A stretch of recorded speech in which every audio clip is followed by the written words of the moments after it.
بسم الله الرحمن الرحيم ولقد يسرنا القرآن للذكر فهل من مدكر بسم الله الرحمن الرحيم نحمده ونصلي على رسوله الكريم اما بعد رب يسر ولا تعسر وتمم بالخير وبك نستعين يا فتاح۔ معزز ناظرین و سامعین، السلام علیکم ورحمۃ اللہ وبرکاتہ۔ الحمدللہ آج سے ہم اپنے اس بنیادی عربی گرامر کورس کے آخری حصے کا آغاز کر رہے ہیں، جس میں ہم متفرق ٹاپکس کو کور کریں گے، جس میں آج ہم انشاءاللہ کور کریں گے منصوبات کو۔ اس کے علاوہ پھر آگے چل کے ہم کچھ اور چیزیں کور کریں گے، جس میں اسم الفاعل، اسم المفعول، اسماء صفہ، اسم الآلہ اور اس سے ملتی جلتی کچھ چیزیں ہم کور کریں گے، اور اس حصے کے آخر میں ہم انشاءاللہ مرکبات عددی کو بھی کور کریں گے، کیونکہ قرآن مجید میں گنتی بھی کافی جگہوں پر استعمال ہوئی ہے، تاکہ آپ کو اس کی بھی ایک پراپر انڈرسٹینڈنگ ہو، خاص طور پر ان آیات کو سمجھنے کے لیے جہاں پہ یہ مرکبات عددی کا استعمال ہوا ہے۔ تو جیسے میں نے کہا کہ آج ہم انشاءاللہ منصوبات کو کور کرنے جا رہے ہیں۔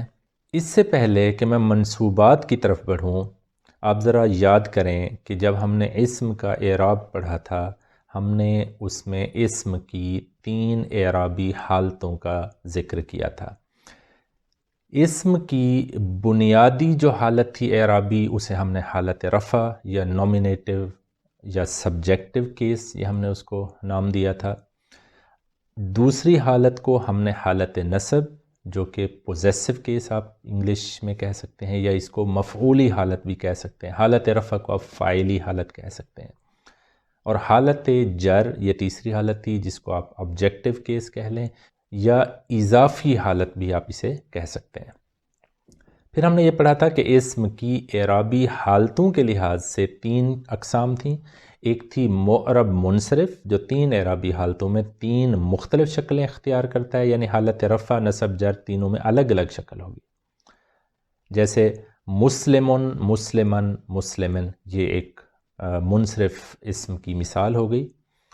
دوسری قسم ہم نے پڑھی تھی معرب غیر منصرف، اس کے بارے میں ہم نے یہ کہا تھا کہ اس کی 3 اعرابی حالتوں میں 2 شکلیں ہوتی ہیں۔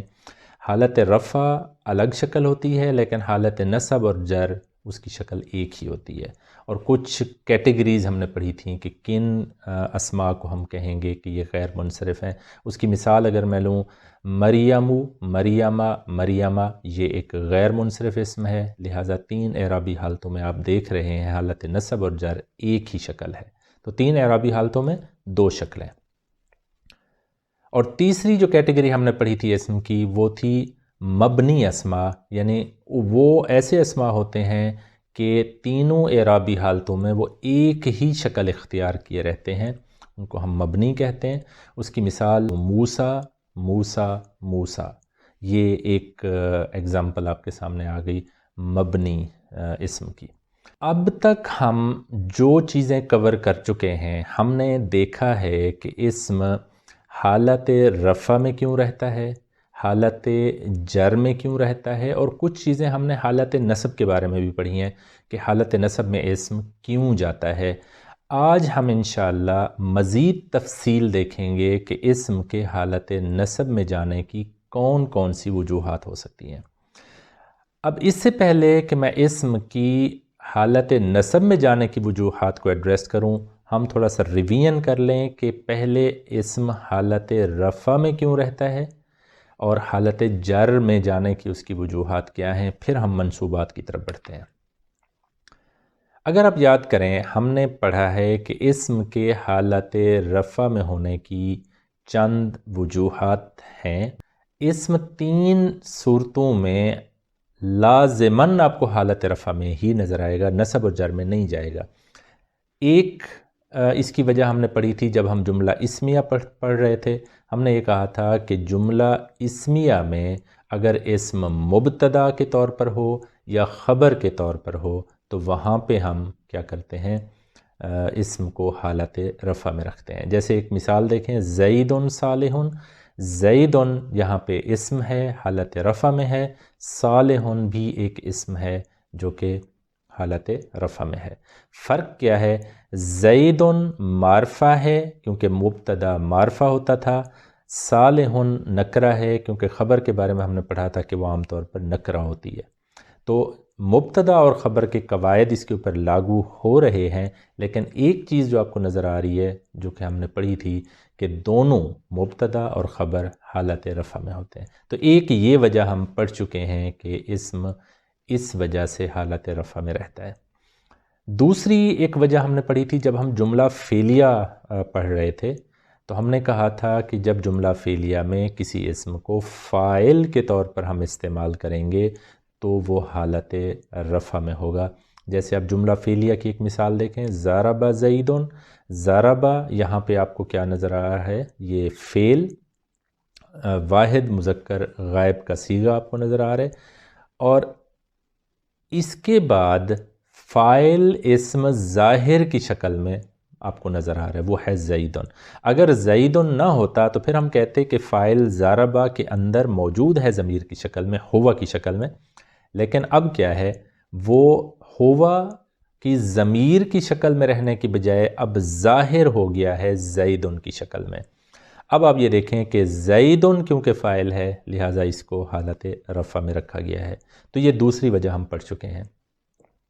اور تیسری وجہ ہم نے پڑھی تھی جب ہم جملہ فعلیہ میں مجہول پڑھ رہے تھے، ماضی مجہول ہو یا مضارع مجہول ہو، ہم نے یہ پڑھا تھا کہ جب ایک فعل مجہولی حالت میں جاتا ہے تو وہاں پہ فاعل کی تو ضرورت نہیں ہے، لیکن فاعل کی عدم موجودگی میں اب جو مفعول ہے وہ فاعل کی اعرابی حالت لے لیتا ہے، یعنی اس کا سٹیٹس جو ہے فاعل کا اعرابی سٹیٹس بن جاتا ہے۔ اب اگرچہ وہ تھا مفعول، فاعل کی اعرابی حالت یا اس کا سٹیٹس لے لیا ہے، اب ہم نے اسے نام دیا تھا نائب الفاعل کا، یعنی یہ فاعل کی عدم موجودگی میں نائب الفاعل کا کام کر رہا ہے۔ تو جیسے ضرب زیدن میں زیدن یہ حالت رفع تو آپ کو نظر آ رہی ہے، لیکن یہ فاعل نہیں ہے بلکہ نائب الفاعل ہے۔ اب اس کا معنی ہم یہ کریں گے زید کو مارا گیا۔ اب یہ تین وجوہات آپ نے پڑھی ہیں اب تک کہ اسم کے حالت رفع میں ہونے کی وجوہات کیا ہیں۔ پھر اب دیکھیں کہ ہم نے یہ پڑھا تھا کہ اسم کے حالت جر میں جانے کی بھی کچھ وجوہات ہیں، اور وہ دو موٹی وجوہات ہم نے پڑھی تھیں، ان کو آپ مجرورات کا نام دے دیں۔ پہلی وجہ ہم نے پڑھی تھی جب ہم مرکب اضافی پڑھ رہے تھے تو ہم نے کہا تھا کہ جب اسم مضاف الیہ کے طور پر استعمال ہوتا ہے تو وہ حالت جر میں ہوتا ہے۔ تو اب یہ دیکھیں مثال کتاب زیدن، کتاب یہاں پہ مضاف ہے، مضاف کے قواعد آپ کو نظر آ رہے ہیں، الف لام بھی نہیں نظر آ رہا اور اعراب بھی ہلکا ہے، تو کتاب آپ کو مضاف کی شکل میں نظر آ رہا ہے، لیکن زیدن یہ حالت جر میں کیوں ہے؟ یہ مضاف الیہ ہونے کی وجہ سے۔ تو ایک وجہ ہم نے یہ پڑھی تھی کہ اسم کے حالت جر میں جانے کی ایک وجہ کیا ہوگی کہ جب وہ مضاف الیہ کے طور پر ہوگا، اور اسی لیے ہم جب مضاف الیہ کے طور پر ضمائر کو استعمال کرتے ہیں تو ہم ضمائر بھی حالت نصب اور جر والا جو ٹیبل ہے اس سے لیتے ہیں، کیونکہ ضمیر بھی حالت جر میں استعمال ہوگی مضاف الیہ کے طور پہ۔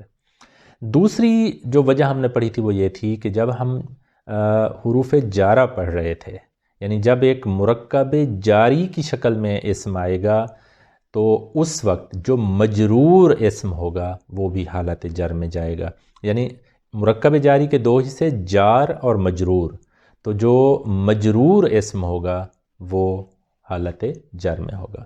جیسے فی کتاب زیدن، اب پہلے دیکھیں کتاب زیدن اوپر ہم پڑھ چکے ہیں زید کی کتاب، اس کے پیچھے فی حرف جارہ لگا دیں تو اب کتاب کس شکل میں چلا گیا ہے؟ کتابی، فی کتابی زیدن۔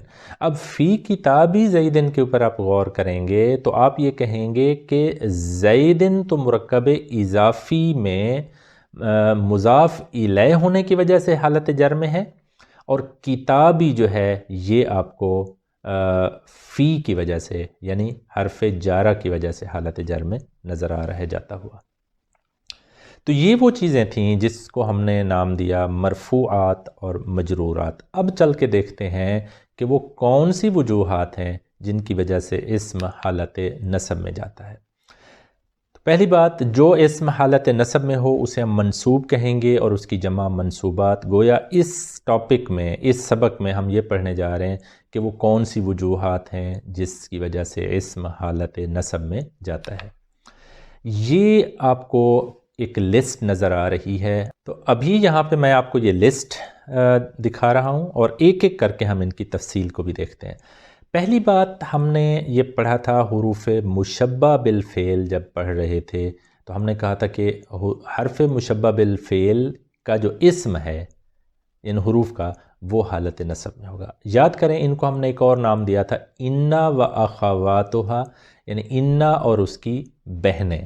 تو وہ کچھ حروف تھے جن کو ہم نے پڑھا تھا کہ یہ حروف مشبہ بالفعل ہیں۔ ان کو ابھی میں دوبارہ تفصیل میں لے آتا ہوں۔ دوسری وجہ، جب ہم جملہ اسمیہ کو پڑھ رہے تھے کہ اس کو منفی کیسے بنایا جائے، تو وہاں پہ ہم نے ما، لا اور لیسا یہ ان کے استعمال پڑھے تھے۔ تو ہم نے یہ کہا تھا کہ ما، لا اور مشبہ بلیسا، ان کی جو خبر ہوتی ہے وہ حالت نصب میں ہوتی ہے۔ یہ آگے اس کی مزید تفصیل بھی دیکھتے ہیں، میں مثالیں آپ کے سامنے رکھتا ہوں۔ پھر ایک لا کی ہم نے قسم پڑھی تھی، لائے نفی جنس۔ اس کے بارے میں بھی ہم نے کہا تھا کہ لائے نفی جنس کا جو اسم ہے وہ حالت نصب میں جائے گا۔ چوتھے نمبر پہ جب ہم حروف ندا پڑھ رہے تھے تو ہم نے یہ کہا تھا کہ حرف ندا کے بعد جب منادا مضاف کے طور پر استعمال ہوگا تو وہاں پہ منادا بھی حالت نصب میں جائے گا۔ اس کی بھی ہم مثال آپ کے سامنے رکھتا ہوں۔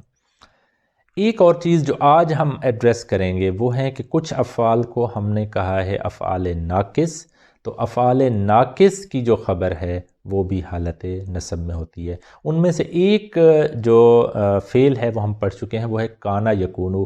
آپ یاد کریں، ہم نے کہا تھا کہ کانا یکونو یہ جو فعل ہے یہ فعل ناقص ہے۔ یہ جب استعمال ہوتا ہے تو اس کی جو خبر ہوگی، تو یعنی اس جملے میں جہاں کانا یکونو کا استعمال ہوگا، آپ کو ایک کانا کا اسم نظر آئے گا اور کانا کی خبر، تو خبر جو ہے وہ حالت نصب میں جاتی ہے۔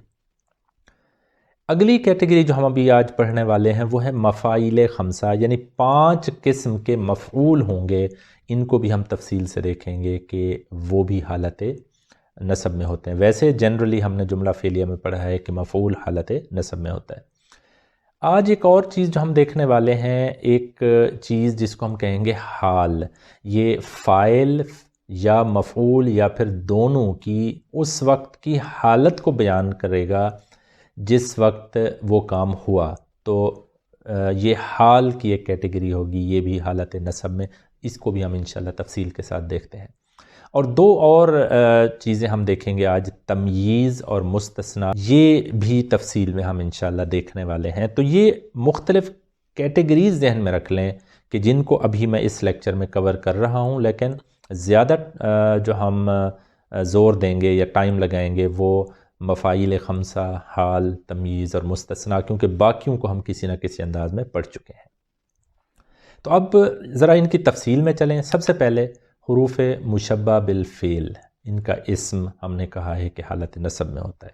اب یہ دیکھیں، ایک جملہ ہے آپ کے پاس، زید صالح، زید نیک ہے۔ آپ اس کے پیچھے تاکید پیدا کرنے کے لیے انا کا اضافہ کرنا چاہ رہے ہیں، تو اب یہ انا کیونکہ حروف مشبہ بالفعل میں سے ہے، تو اس نے کیا کیا، جو اس کا اسم تھا یعنی مبتدا زید، وہ خود بخود زیدن کی شکل میں آ گیا۔ ان زیدن صالح، بے شک زید نیک ہے۔ اسی طرح دوسری مثال دیکھیں، اشہد ان، اب ان یہاں پہ آپ کو استعمال ہوتا نظر آ رہا ہے۔ آگے کیا ہے، محمدن عبدہ و رسولہ، اشہد میں گواہی دیتا ہوں، ان بے شک، محمدن محمد صلی اللہ علیہ وسلم ہیں، یہ آپ کو مبتدا نظر آ رہا ہے یا ان کا اسم، عبدہ اس کا بندہ، اب یہ ہو ضمیر جاری اللہ کی طرف، ورسولہ اور اس کا رسول، یعنی میں گواہی دیتا ہوں کہ محمد صلی اللہ علیہ وسلم اللہ کے بندے اور اس کے رسول ہیں۔ تیسرا جو حرف ہم نے پڑھا تھا وہ تھا کأن، گویا کہ۔ اب کأن زیدن مریض، زیدن کی حالت آپ کو نظر آ رہی ہے حالت نصب کأن کی وجہ سے، شاید زید بیمار ہو۔ لاکنہ یہ ایک اور ہم نے حرف پڑھا تھا، اب دیکھیں الکافرون تھا اس کا حالت رفع، اب یہ حالت نصب میں آپ کو نظر آ رہا ہے۔ لاکن الکافرین جاہلون، اب جاہلون خبر ہے، اس کے اوپر کوئی تبدیلی نہیں آ رہی، لیکن اسم کے اوپر یعنی مبتدا کے اوپر تبدیلی آ رہی ہے، تو الکافرین لاکنہ کا اسم ہو گیا، لیکن کافر جاہل ہے۔ لیت الاسلام غالب، لیتا کے بارے میں ہم نے پڑھا تھا، تو الاسلام سے الاسلام یہ حالت نصب نظر آ رہی ہے، کاش کے اسلام غالب ہو۔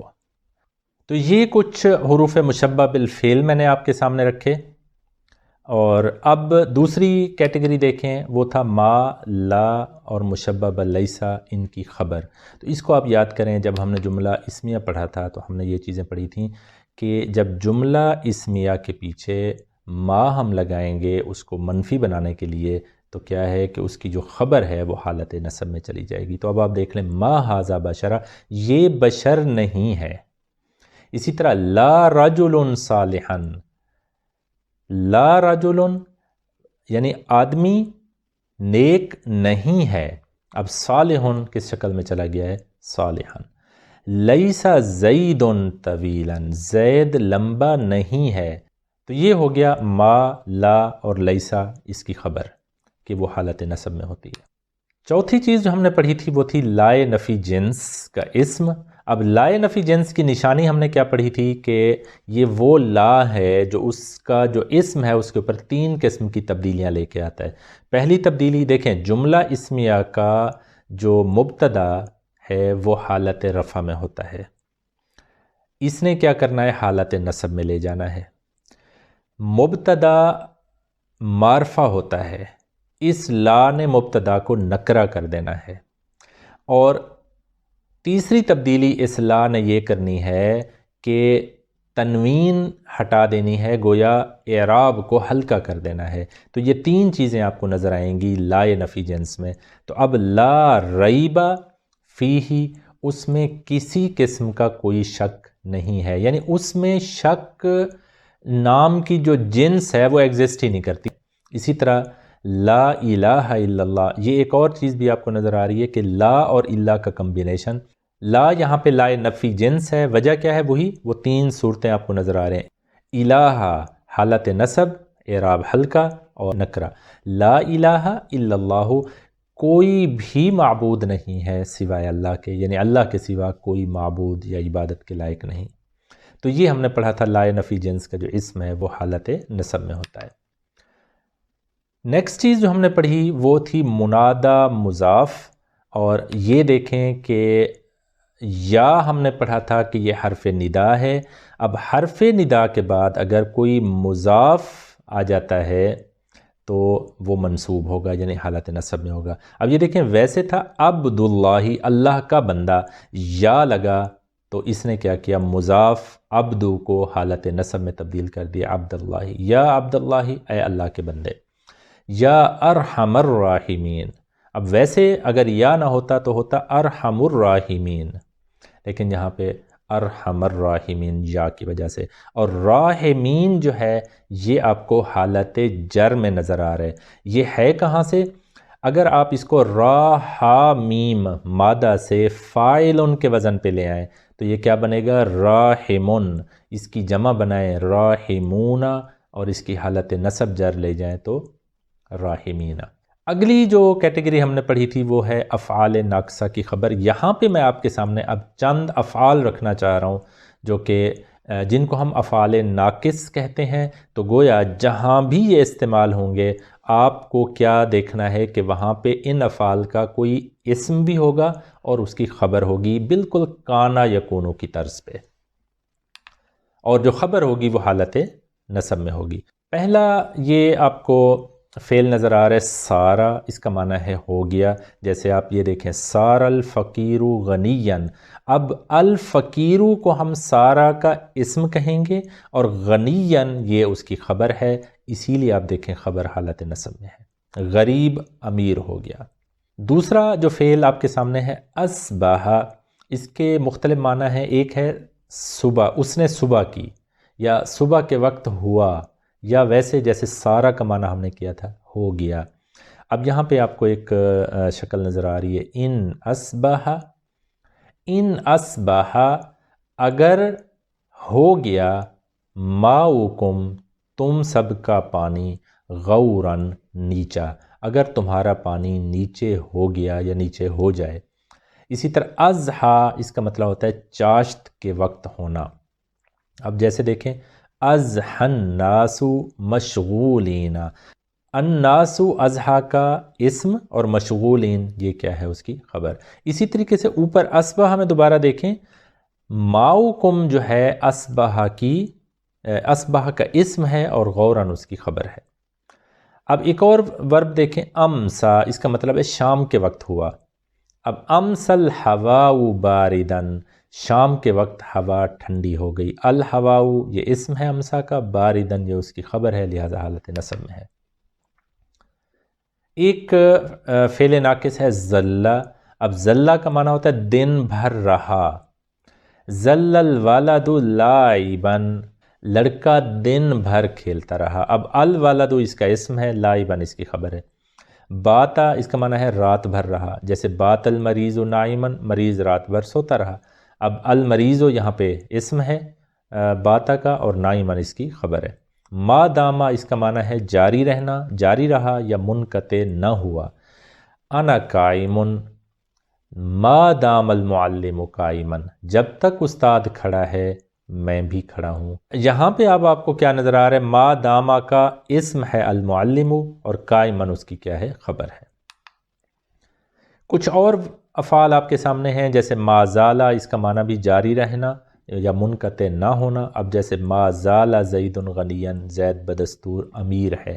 زید اور غنین کے اوپر آپ غور کریں، اسم حالت رفع میں اور خبر حالت نصب میں۔ ما باریہا جاری رہا منقطع نہ ہوا، بالکل اسی طرح سیم معنی۔ ما باریہا زید صائمن، زید ابھی تک روزہ سے ہے۔ ما انفکا جاری رہنا منقطع نہ ہونا، وہ سیم معنی۔ من فک المسلمون خاسعین، مسلمان ابھی تک رسوا ہیں۔ اب یہ دیکھیں انفکا کا جو اسم ہے المسلمون یہ حالت رفع ہے، لیکن خاسعین یہ حالت نصب میں ہے۔ خاسعین کہاں سے بنا ہے، خاسعون فاعل ان کے وزن سے، اور وہاں سے خاسعون خاسعین۔ ما فاتیہ اس کا معنی بھی جاری ہوا منقطع نہ ہوا۔ ما فاتح المعلم امینا، معلم اب بھی امانت دار ہے۔ لیسا کے بارے میں ہم پہلے پڑھ چکے ہیں، تو لیسا کا معنی ہوتا ہے نہیں۔ لیسا زید مجتہدا، زید محنتی نہیں ہے۔ تو اب یہ دیکھیں کہ لیسا کو پہلے ہم نے پڑھا تھا کہ اس کی خبر حالت نصب میں چلی جاتی ہے، تو یہاں پہ لیسا کو آپ ایک فعل ناقص کے طور پر دیکھ رہے ہیں کہ لیسا کی وجہ سے خبر حالت نصب میں چلی گئی ہے۔ اب اہم پارٹ کے اوپر میں آ رہا ہوں، وہ یہ ہے کہ مفاعیل خمسہ یعنی 5 قسم کے مفعول جو ہیں وہ بھی حالت نصب میں آتے ہیں۔ اب وہ 5 قسم کے مفعول کون کون سے ہیں، ان کو ابھی ہم ذرا تفصیل کے ساتھ دیکھتے ہیں۔ ان کو سمجھنے کے لیے آپ ایک جملہ دیکھیں، ضرب حامد و خالدا محمودا ضربا شدیدا تعذیبا صباحا تحت الشجرۃ۔ آپ کہیں گے یہ بڑا عجیب سا جملہ بظاہر نظر آ رہا ہے، لیکن اس جملے میں نے کوشش کی ہے کہ وہ 5 قسم کے مفعول آپ کو نظر آ جائیں۔ اب وہ 5 قسم کے مفعول اگر آپ دیکھیں تو خالداً 1، محموداً 2، ضرباً شدیداً یہ 3، تعذیباً 4، صباحاً 5 اور صباحاً تحت الشجرۃ یہ 5واں۔ اب یہ 5 آپ کو اسماء نظر آ رہے ہیں جو حالت نصب میں ہیں۔ اب ان کی جو وجوہات ہیں وہ ہم انشاءاللہ پڑھتے ہیں، تو ساتھ ہی آپ کو ان کی کیٹیگری سمجھ آ جائے گی کہ ان میں سے کس کیٹیگری کو کون سا مفعول ہم کہتے ہیں اور یہ کیوں حالت نصب میں ہے۔ اب اس کا معنی کیا ہے، ضربا حامد، یہ تو واضح ہے حامد نے مارا۔ اب یہ دیکھیں باقی کیا ہے، خالد کے ساتھ مارا، محمود کو مارا، ضرباً شدیداً یہ بتا رہا ہے کہ زور سے مارا، تعذیباً بتا رہا ہے کہ ادب سکھانے کے لیے مارا، اور صباحاً تحت الشجرۃ یہ بتا رہا ہے کہ صبح کے وقت درخت کے نیچے مارا۔ تو اب ان 5 کیٹیگریز کو ہم ایک ایک کر کے ذرا پڑھنے کی کوشش کرتے ہیں۔ پہلی چیز، اس کو ہم کہتے ہیں مفعول بہی۔ یہ وہ مفعول ہوتا ہے جس چیز یا ذات کے اوپر فعل واقع ہو۔ جیسے ابھی دیکھیں پیچھے بات جو ہم کی ہے، ضرب حامد و خالدا محمودا، اور باقی پوری اصل چیز دیکھیں کہ کام ہوا کس پہ ہے، کام واقع کس کے اوپر ہے، محمود کے اوپر۔ اب دیکھیں باقی ساری چیزیں سیکنڈری ہیں، زور سے مارا، آہستہ مارا، کیوں مارا، کب مارا، کہاں مارا، وہ بات کی بات ہے۔ اصل بات کیا ہے کہ محمود کو مارا گیا ہے، یعنی مفعول جو ہے محمود ہے، اس کے اوپر وہ کام واقع ہوا ہے، تو اسے ہم کہہ رہے ہیں مفعول بہی۔ تو یہاں پہ محموداً یہ حالت نصب ہے، یہ مفعول ہے جو کہ مفعول بہی ہے، ٹھیک ہے، یعنی اس کے اوپر کام واقع ہو رہا ہے۔ اب اس کی ایک مثال دیکھیں، ضرب حامد محموداً، حامد نے محمود کو مارا، تو محموداً یہاں پہ مفعول بہی۔ ناصر المسلمین، ناصرہ کے اندر فاعل ہوا کی شکل میں ضمیر موجود ہے، اس نے مدد کی، المسلمین مسلمانوں کی۔ اب یہ المسلمین حالت نصب ہے، تو یہ مفعول بہی ہے۔ وعد الوالدین، اب وعدہ اس نے وعدہ کیا، الوالدین 2 لڑکوں سے۔ خلق اللہ السماواتی، اب اللہ نے بنایا کس کو، السماواتی، السماواتی یہاں پہ مفعول بہی ہے۔ آتینا، ہم نے عطا کیا، ہم نے دیا، موسیٰ کو، الکتاب، کتاب۔ حاسب حامد محمودا عالما، حامد نے محمود کو عالم گمان کیا۔ اب یہاں پہ بھی آپ دیکھیں کہ محموداً جو ہے وہ مفعول بہی ہے۔ تو مفعول بہی سے مراد کیا ہے کہ وہ چیز یا ذات جس پر فعل واقع ہو۔ دوسرا مفعول، اس کو ہم کہتے ہیں مفعول مطلق۔ یہ ایک ایسا مصدر ہوتا ہے جو فعل کی یا تو تاکید کے لیے استعمال ہو، یا فعل کی نوعیت و کیفیت بتانے کے لیے استعمال ہو، یا پھر تعداد بتانے کے لیے استعمال ہو۔ تو ایسے مصدر کو ہم مفعول مطلق کہتے ہیں۔ اب جیسے دیکھیں، ضرب حامد و خالدا محمودا ضربا شدیدا، اب ضرباً یہ جو ہے یہ آپ کو نظر آ رہا ہے ایک ایسا مصدر جو فعل کی تاکید یا نوعیت و کیفیت یا تعداد بتانے کے لیے، یہاں پہ یہ نوعیت و کیفیت بتانے کے لیے استعمال ہوا ہے۔ یہاں پہ ایک تھوڑا سا فرق دیکھیں، جو پیچھے ہم نے مفعول پڑھا ہے مفعول بہی، اس کا فعل کے مادہ سے کوئی تعلق نہیں ہوتا۔ دیکھیں، ضرب حامد محموداً، محموداً کا وہ جو فعل کے اندر مادہ ضاد رابا، اس سے کوئی تعلق نہیں ہے۔ لیکن اس کیس میں دیکھیں، ضرباً شدیداً، یہ جو ضرباً ہے یہ کہاں سے نکلا ہوا ہے مصدر؟ اسی فعل کے مادہ سے جو فعل ہوا ہے۔ اب وہ کیا تھا؟ ضربا، تو ضربا سے ضرباً، یہ آپ کو نظر آ رہا ہے۔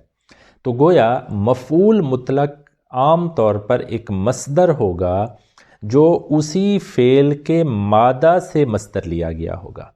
اب اگر یہ صرف ہوتا ضرباً، ضرب حامد محموداً ضرباً، اگر سمپل اتنا ہوتا، اس کا مطلب ہوتا تاکید کے لیے استعمال ہوا ہے، تو ضرب حامد محموداً ضرباً، حامد نے محمود کو واقعی مارا۔ لیکن اب ضرباً شدیداً یہ اس کی نوعیت و کیفیت بتا رہا ہے، تو یہاں پہ ہم اس کا معنی کریں گے ضرب حامد محموداً ضرباً شدیداً، حامد نے محمود کو زور سے مارا۔ اب یہ جو ایک چیز آپ کو نظر آ رہی ہے، اس کو ہم کہہ رہے ہیں مفعول مطلق۔ تو یا تو یہ تاکید کے لیے استعمال ہوگا، یا نوعیت و کیفیت بتانے کے لیے استعمال ہوگا، یا تعداد بتانے کے لیے استعمال ہوگا۔ اس کی ایک مثال دیکھ لیں۔ مثلا نوعیت و کیفیت بتانے کے لیے ضرب السارق ضربا شدیدا، ضرب یہ مجہول ہے، السارق نائب الفاعل ہے، چور کو مارا گیا، ضربا شدیدا بہت زور سے۔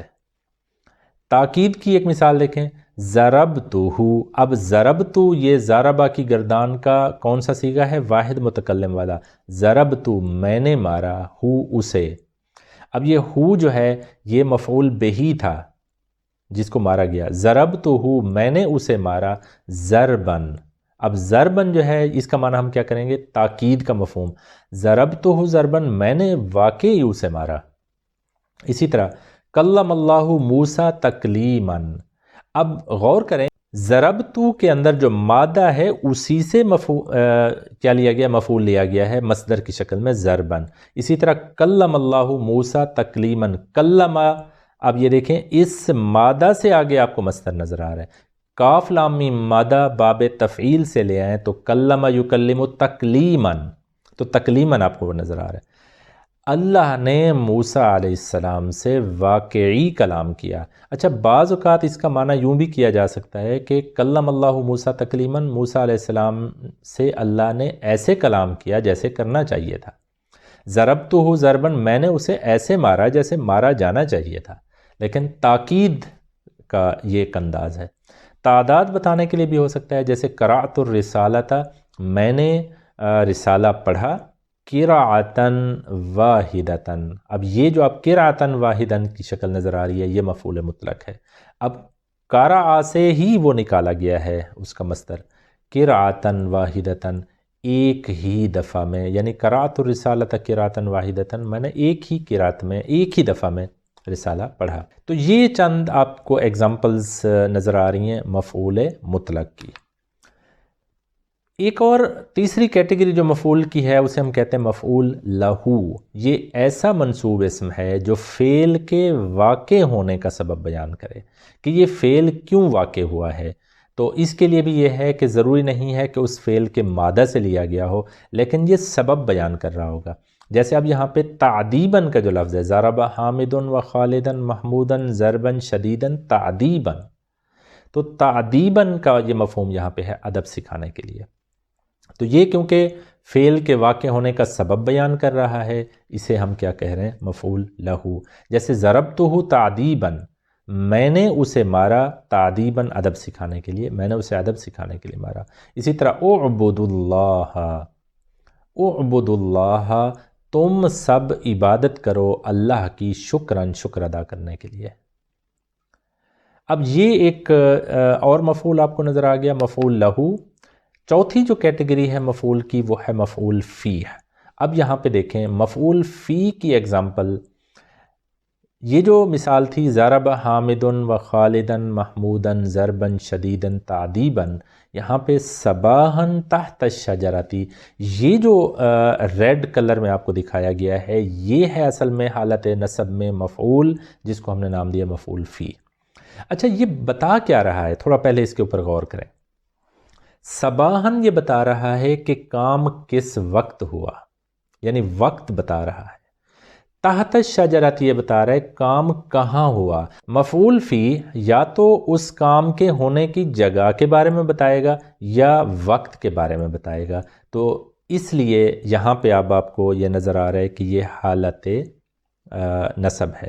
صبح کے وقت درخت کے نیچے، مثال دیکھیں، ذہبت خلف زید، ذہبت میں گیا یا میں چلا، خلف زید زید کے پیچھے۔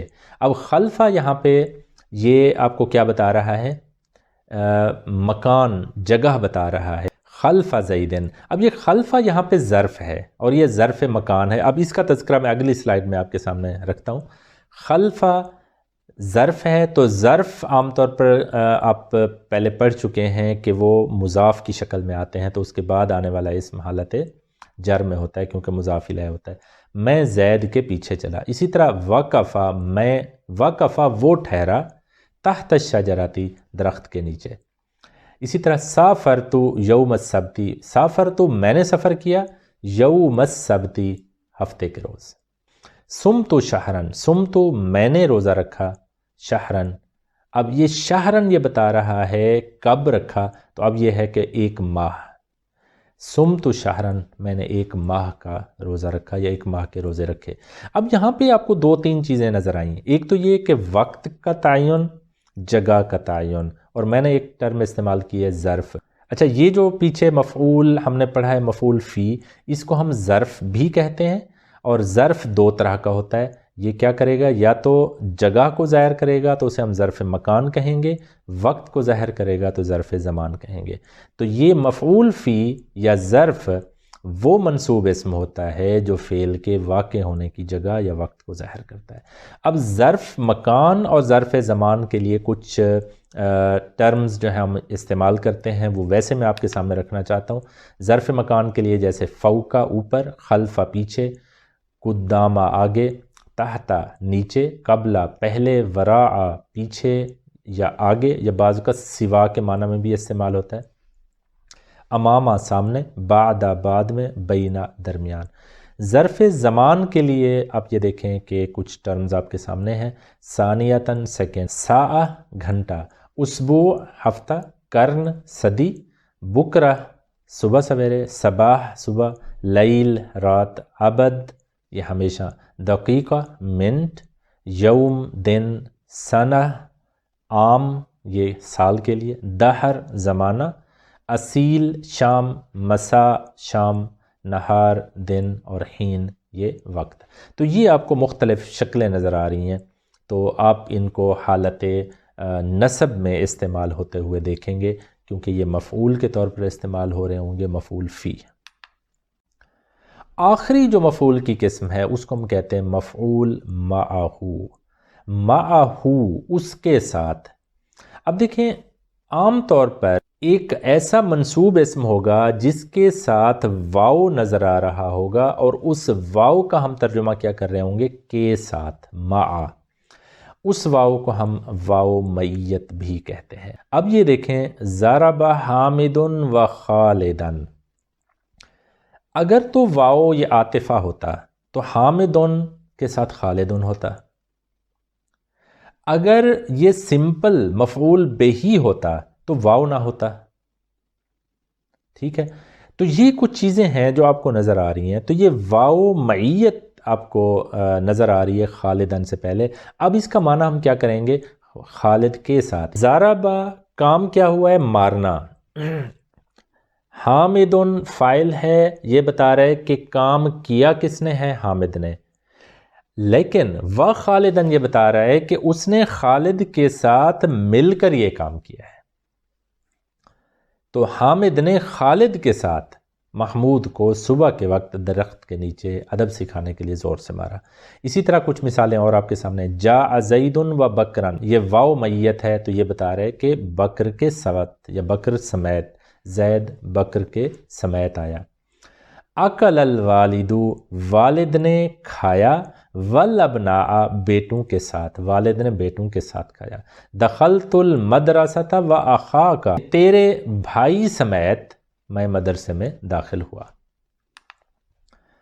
یہ تھے مفعول جس کو ہم نے نام دیا مفاعیل خمسہ۔ اب آگے چلتے ہیں، دو تین اور چیزیں جو حالت نصب میں ہوتی ہیں ان کی وجہ اور ان کے نام۔ حال ایک ایسا منصوب اسم ہے جو فعل کے واقع ہونے کے وقت یا تو فاعل کی حالت بیان کرے یا مفعول کی حالت کو بیان کرے یا دونوں کی حالت کو بیان کرے، اسے ہم حال کہتے ہیں۔ اب جیسے جاء الولد، لڑکا آیا، ضاحکن، یہ ضاحکن یہ بتا رہا ہے کہ اس وقت جو فاعل ہے ولد، اس کی حالت کیسی تھی؟ اس کی حالت تھی کہ وہ ہنس رہا تھا، تو یہ اس مثال میں آپ کو فاعل کی حالت بتا رہے، یہ حال ہے۔ وجدت، میں نے پایا، الطفل، اب یہ دیکھیں الطفل کی حالت یہ بتا رہی ہے کہ مفعول ہے اور یہ مفعول بھی ہے۔ وجدت الطفل، اس کا معنی کیا ہے؟ میں نے بچے کو پایا۔ خائفن، اب یہ خائفن الطفل کی حالت کو بیان کر رہا ہے تو یہ حال ہے، میں نے بچے کو خوف زدہ پایا، مفعول کی حالت کو ظاہر کیا جا رہا ہے۔ کلمت، کلم یکلم تکلیما سے وہ مادہ، کلمت میں نے کلام کیا، زیدن زید سے، راکبین ہم دونوں سوار تھے، یعنی میں نے زید سے کلام کیا جبکہ ہم دونوں سوار تھے، یہ ہماری حالت تھی۔ تو فاعل اور مفعول دونوں کی حالت کو بیان کیا جا رہا ہے۔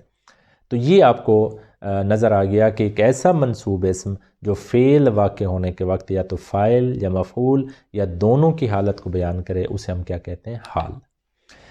اچھا، جس کا حال بیان کیا جاتا ہے اسے ہم ذوالحال کہتے ہیں، اور جو حال ہے یعنی وہ اسم جو حالت نصب میں نظر آئے گا وہ عموماً نکرہ ہوگا اور لیکن جو ذل حال ہے وہ معرفہ ہوگا، یعنی جس کی حالت بیان کی جا رہی ہوگی اسے ہم ذل حال کہتے ہیں، وہ معرفہ ہوگا، اور جو اسم جو حالت بیان کر رہا ہوگا وہ نکرہ ہوگا۔ اسی لیے آپ یہ دیکھیں یذکرون اللہ، وہ سب اللہ کا ذکر کرتے ہیں قیاماً وقعوداً۔ اب یہ دیکھیں قیاماً یہ حالت بیان کی جا رہی ہے، قیام کی حالت میں، وقعوداً اور قعدہ کی حالت میں۔ تارکو کا، تارکو ان سب نے ترک کیا، کا تمہیں، قائماً کس حالت میں، کھڑے ہوئے، یعنی انہوں نے آپ کو وہیں کھڑا چھوڑ دیا۔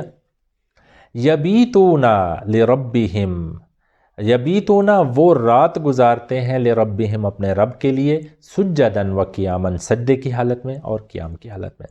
تو حال ایک ایسا منصوب اسم ہو گیا جو کیا کرے کہ فاعل مفعول یا دونوں کی اس کام کے ہونے کے وقت کی حالت کو بیان کرے۔ تو جس کا حال بیان کیا جائے گا اسے ہم ذل حال کہتے ہیں۔ حال منصوب ہوتا ہے، نکرہ ہوتا ہے، اور ذل حال معرفہ ہوگا۔ حال ایک سے زیادہ بھی ہو سکتے ہیں، جیسے ابھی آپ کو اس مثال میں نظر آ رہا ہے۔ ایک چیز اور جو ہے وہ ہے تمییز۔ تمییز ایک ایسا منصوب اسم ہے جو کسی مبہم معنی والے اسم یا جملہ کے معنی کے ابہام کو دور کرنے کے لیے استعمال کیا جاتا ہے۔ اچھا، یہ تمییز کا لفظ آیا کہاں سے ہے؟ یاد کریں، ہم میم یا زا مادہ یہ پڑھ چکے ہیں، میز یمیز تمییزاً، تو یہ وہ تمییز ہے، یعنی ایک ایسا منصوب اسم جو کسی مبہم معنی والے یا تو اسم یا جملہ کے اندر جو معنی کا ابہام ہے اس کو دور کرے۔ جیسے اسم کے ابہام کی ایک مثال آپ کو نظر آ رہی ہے، لزید متران، زید کے لیے 2 میٹر ہیں، یا زید کے پاس 2 میٹر ہیں۔ اب یہ 2 میٹر کیا ہیں؟ کلیئر نہیں ہے، تو اب ابہام ہے، اس کو دور کرنے کے لیے ہم اگر ایک میں لفظ ایڈ کر دوں حریرن، اس کا معنی کیا ہوگا؟ زید کے پاس 2 میٹر ریشم ہے، تو پھر ابہام دور ہو گیا، تو حریرن یہاں پہ کیا آ گیا؟ تمییز۔ اسی طرح یا ابتی، اے میرے ابا جان، انی رأیتو، بے شک میں نے دیکھا، احد عشر کوکبن، احد عشر کوکبن۔ اب یہ دیکھیں کوکبن تھا ستارے، یہ مفعول ہو گیا۔ ابہام کو دور کرنے کے لیے عدد کے ابہام کو احد عشر کا لفظ استعمال ہو رہا ہے، تو یہ تمییز ہے۔ یا ابت انی رأیت احد عشر کوکبن، اے میرے ابا جان میں نے 11 ستاروں کو دیکھا۔ اسی طرح فمن یعمل مثقال ذرۃ خیرا یرا، جس نے ذرہ بھر بھی عمل کیا نیک عمل تو وہ اسے دیکھ لے گا۔